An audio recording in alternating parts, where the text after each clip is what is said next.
السلام علیکم ورحمۃ اللہ وبرکاتہ۔ نحمدہ و نصلی علی رسول کریم، اما بعد۔ محترم جناب صدر، معزز اساتذہ کرام اور عزیز ساتھیوں، یہ دنیا تغیر و تبدل کا گہوارہ ہے۔ یہاں کسی چیز کو قرار و ثبات نہیں، اس کے اوقات بہت تیزی کے ساتھ گزرتے چلے جا رہے ہیں۔ وہ جگہیں جہاں کسی وقت میں سمندر کی لہریں اٹھا کرتی تھی، آج وہاں شہر آباد ہیں۔ وہ حویلیاں اور محلات جو اقتدار و عظمت کی علامت تھے، آج وہ کھنڈرات میں تبدیل ہیں۔ کتنے ایک اداگر ہیں جو بادشاہ بن گئے اور سینکڑوں بادشاہ بھیک مانگنے پر مجبور ہو گئے۔ غرض یہاں ہر چیز میں انقلاب پیدا ہوتا رہتا ہے۔ حضرات، اسی طرح آج مسلمانوں کے حالات بھی انقلاب کا شکار ہے، بلکہ مسلمانوں کے حالت میں جو تبدیلی اور انقلاب آیا وہ بہت ہی عجیب ہے۔ جس طرح انہوں نے اپنے دور اول میں بڑی تیزی کے ساتھ تعلیم کو مسخر کیا تھا اور جس سرعت کے ساتھ عروج و ترقی حاصل کی تھی، آج بھی اسی تیزی کے ساتھ عروج و زوال ہے۔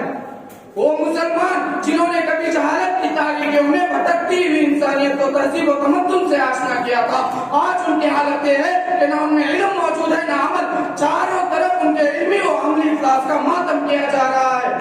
جو کبھی علمی و عملی دنیا میں پوری دنیا کی قیادت کرتے تھے، آج نوخواندگی و جہالت ان کی علامت و پہچان بن چکی ہے۔ جبکہ ہمارا مذہب ہر مرد و عورت پر تحصیل علم کو واجب قرار دیتا ہے، چنانچہ ارشاد گرامی ہے، طلب العلم فریضۃ علی کل مسلم و مسلمہ، کہ علم کا حاصل کرنا ہر مسلمان مرد و عورت پر فرض ہے۔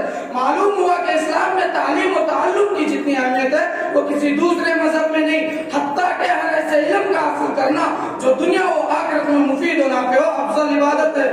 مگر جب سے ہم نے احکام قرآنی اور ہدایت نبی صلی اللہ علیہ وسلم سے روگردانی کی ہے اور علم سے اپنا رشتہ توڑا ہے، اسی وقت سے دنیا کی قیادت و رہبری ہم سے چھین لی گئی اور ہماری عظمت و اقتدار کا خاتمہ ہوتا چلا گیا۔ دوسری قومیں جنہیں تعلیم و تعلم سے کوئی واسطہ نہ تھا، جب انہوں نے تعلیم کو اپنایا اور علمی میدان میں اختصاص پیدا کیا تو ہمیں ایسا پچھاڑا کہ ہم علمی، عملی، معاشی، اقتصادی، حتیٰ کہ ذہنی اور فکری اعتبار سے بھی ان کے غلام بن کر رہ گئے۔ جن کو آتا نہیں دنیا میں کوئی فن، تم ہو، نہیں جس قوم کو پرواہ نشے من، تم ہو، بجلیاں جس میں ہو آسود و فرمن، تم ہو، بیچ کھاتے ہیں جو اسلاف کے مدفن، تم ہو۔ حضرات، اگر ہمیں اپنی کھوئی ہوئی عظمت اور رفعت حاصل کرنی ہے تو اپنی اولاد کو اعلیٰ تعلیم دلانی ہوگی، انہیں اسلامی آداب و اخلاق اور اسلامی تہذیب و تمدن سے آراستہ کرنا ہوگا۔ تعلیم کی ثانویت کو ختم کر کے اسلامی و عصری علوم میں امتیاز پیدا کرنا ہوگا۔ تعلیم کو دو خانوں میں تقسیم کیے بغیر اس کو علم مفید کا جامع اور عام مفہوم دینا ہوگا۔ اس لیے کہ جس طرح امت کو اچھے ائمہ، باصلاحیت علماء، ماہر مفسرین، بہترین فقہاء اور عالم محدثین کی ضرورت ہے، اسی طرح امت کو اچھے ڈاکٹر، تجربہ کار سرجن، ماہر انجینئر، بہتر وکلاء اور اعلیٰ سائنسدان اور عالمی پیمانے پر اسلام کا تعارف کرانے والے اچھے انگریزی داں حضرات کی بھی ضرورت ہے۔ حضرات، آج اس پہلو سے بھی غور کرنے کی ضرورت ہے کہ جہاں ہم مسلم بچوں کی دینی تعلیم کے لیے مدارس و مکاتب قائم کرتے ہیں اور اس کے لیے بڑا سرمایہ خرچ کرتے ہیں اور کرنا بھی چاہیے، لیکن اسی کے ساتھ ساتھ ہمارے علماء و اکابرین اور اہل خیر حضرات کو ایسے عصری ادارے، کالجز، یونیورسٹیاں بھی قائم کرنی چاہیے جن میں عصری علوم کے اسلامی ماحول اور اسلامی آداب و اخلاق کے ساتھ ساتھ عصری علوم مثلاً علم طب، سائنس اور ٹیکنالوجی، انجینئرنگ، سماجیات و معاشیات وغیرہ تمام علوم مفیدہ پڑھائے جائیں۔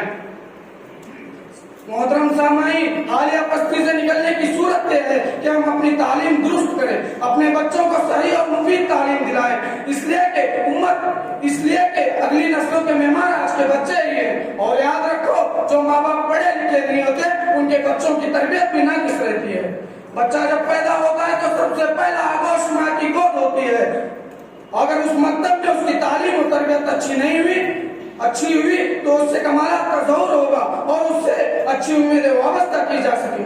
لیکن اگر اس کی تربیت پہلے ہی مکتب میں خراب ہو گئی تو اس سے کسی ایسے کام کی امید رکھنا جس سے خود اس کو یا قوم کو فائدہ پہنچے بیکار اور لغو ہے۔ پہلے زمانے کی مائیں تعلیم یافتہ، متقی و پرہیزگار، سلیقہ شعار اور بہادر ہوا کرتی تھی، اس لیے ان کے بچے بھی بہادر، پرجوش، غیور، باہمیت ہوا کرتے تھے۔ لیکن آج کے مسلمانوں میں وہ غیرت و اہمیت کہاں، وہ جوش و خروش اور پہلے جیسی بہادری کہاں ہے؟ اس وقت مسلمان ذلیل و خوار ہو رہا کے باوجود اپنی اصلاح کی طرف ان کی کوئی توجہ نہیں۔ اگر غور کریں تو معلوم ہوتا ہے کہ فکری اور عملی بگاڑ محض تعلیم کی کمی کی وجہ سے ہے، اور یہ ذلت و پستی تعلیم کے علمی اور عملی فقدان کا نتیجہ ہے۔